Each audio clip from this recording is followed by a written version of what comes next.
Hi, friends. We have with us in this episode of Leaders in Lockdown, Amit Malik. Amit Malik is Chief People Officer. He is Chief Operations Officer. He is also the Chief of Customer Service for Aviva Life Insurance. So, warm welcome to you, Amit. We are very curious to find out your inner game. Thanks, Yoshita. Thanks for having me. It's a pleasure. What has been the most difficult aspect of the lockdown for you? We all talk about VUCA, but actually this was the first encounter with VUCA.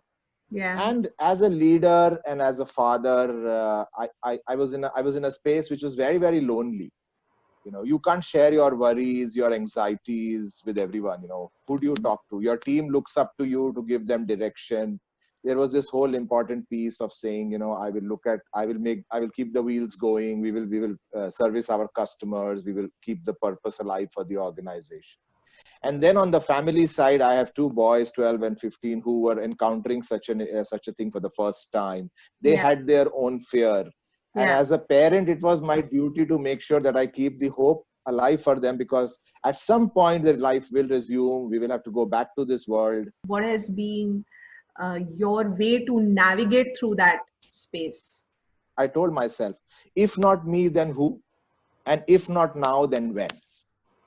As a leader, that was an opportunity there. I was having a conversation with my father, who's a retired colonel. So he's a Fauji guy. He said, son, you may not be a Fauji or a soldier, but this is a war. And you have to lead your team. And you have to lead your team in such a way that you lead the team right.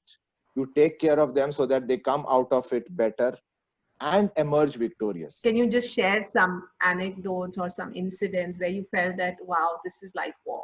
You bought insurance for such time and calamity, and God forbid if the moment of truth comes for a family and the family has not paid the last premium, the policy has gone on a lapse, then there are complications that arise for the family. So how do we safeguard that family? How do we marshal our troops to do that? And I think that is where you start to say, what are my resources? What do I have? An unknown enemy, and how I will marshal my resources to make sure that I do the right thing by my customer, and also I do the right thing by my employee. What was different in the way you handled your team through this time? I think one, as a leader, I had to make sure that I'm there for all my teams and employees. That is number one. So you had to be there. So the nature of the conversation changed. You need to then be very clear about what we are trying to achieve, because we are not trying to do 10 things here. We only want to do 3 things, and why we want to do those 3 things. That whole ability to be able to sift and say, I will not do 10, I will do these 3 things, and these 3 things are important is one. Second, how do you communicate why that is important? Provide that clarity and direction for people to say how we will go about achieving those 3 things. Challenging hierarchies, challenging, resource fluidity, challenging your own systems that you have all worked with, to make it most in that hour. I think that is. There must have been a lot of time pressure, because a lot of this had to be achieved in a very short time. And I'm wondering, what was your process like for taking decisions? I just decided to say to myself and said, I will do 2 things. One, for every decision that I take, I will put the customer at the focus and the employee at the focus. So if it is right by my customer and if it is right by my employee, I will go ahead and take that decision. Okay. The second principle that I said to myself was, I will seek forgiveness rather than seeking permission. Right? Some things will go wrong. So I will have to go to the organization and justify, say, a board or a management committee and say why I took that decision. But as long as I was confident about my parameters for decision, I will go and say, if it works right, great. If it doesn't, I will go and say, yes, I took the call. It didn't go wrong. These are my reasons, and I stand before you. So I'd rather seek forgiveness than seek permission. Seeking forgiveness rather than seeking permission sounds very courageous, I must say, because a lot of times leaders are always looking at, okay, let me get the collective to, also endorse the decision. I felt that it could have generated a lot of pressure. And I just wanted to know that, did that happen for you? And if yes, how did you deal with that? Yeah, I've always said pressure is a part of the job. Yes, there was a lot of pressure. So, if you look at my role, like you said at the beginning, I had to make sure that we kept all the engines running, whether it was people function, whether it was admin, whether it was operations, customer service, whether it was retention. And then, there were teams there, and each of the team needed my time.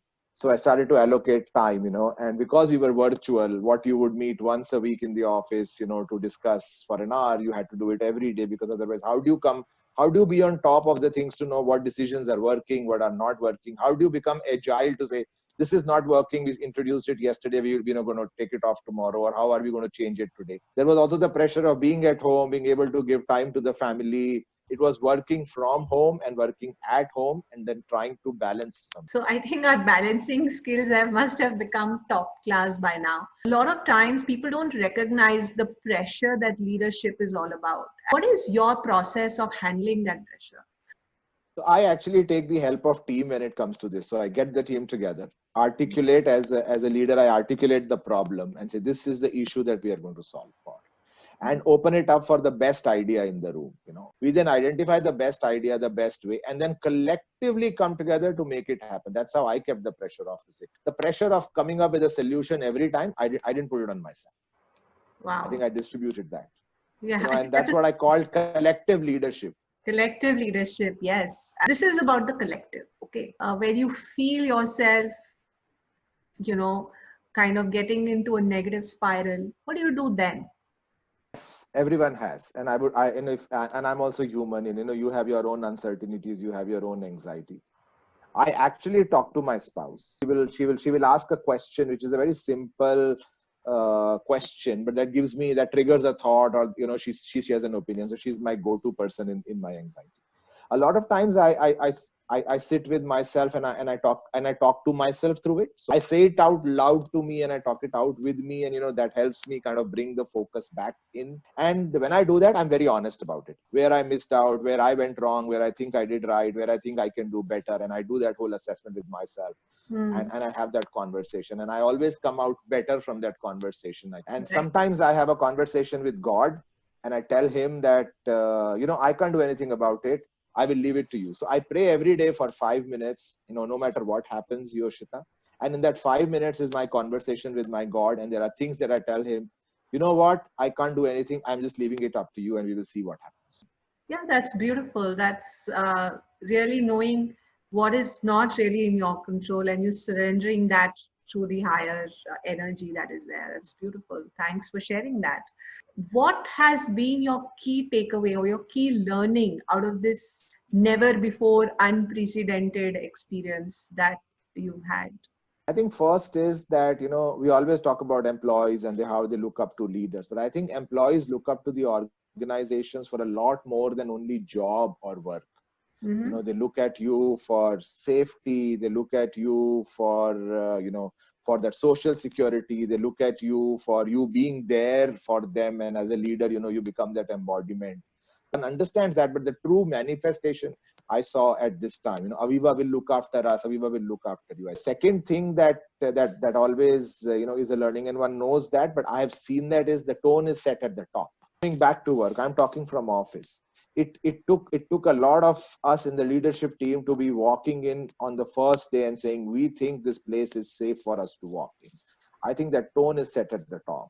Third is, you start to look at potential very, very differently. So when I say potential, you just cut through the hierarchy and say, this is the person who has the potential to do this job. Let me get this person in the room and get that person. So that whole identification of potential and translation, typically in a normal organization, it somewhere gets buried into the hierarchy, the layers, but the crisis brings out true opportunity for the potential to demonstrate. Right. Someone could be 6 months into the organization, 20, 23, 24 years of age, but may have the best idea or the solution because of their own fearlessness, because of their own ability to take risks, because of their own idea, because they don't have the baggage. And are you then able to get that idea, get that person? I think those are my learnings there. Thank you for that. I think those were some really great pearls of wisdom. Amit, thank you so much. Thank you for taking out the time. Really a pleasure to have you here.